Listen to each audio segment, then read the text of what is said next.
నువ్వు పాపం చేసిన ప్రతిసారి దేవుని తల వంచేస్తున్నావు.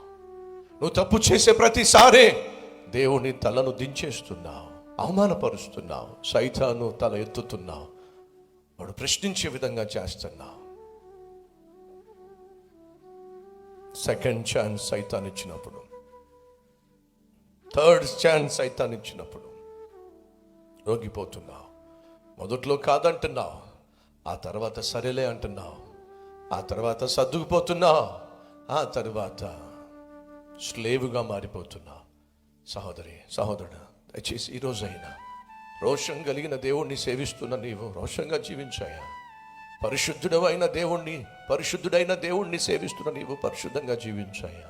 అలా జీవిస్తావనే కదా ప్రాణంగా నిన్ను ప్రేమించి ప్రాణాన్ని దారిపోసింది. అంత గొప్ప పరిశుద్ధ దేవుణ్ణి ఎందుకయ్యా అవమానపరుస్తావు? ఎందుకయ్యా గాయపరుస్తావు?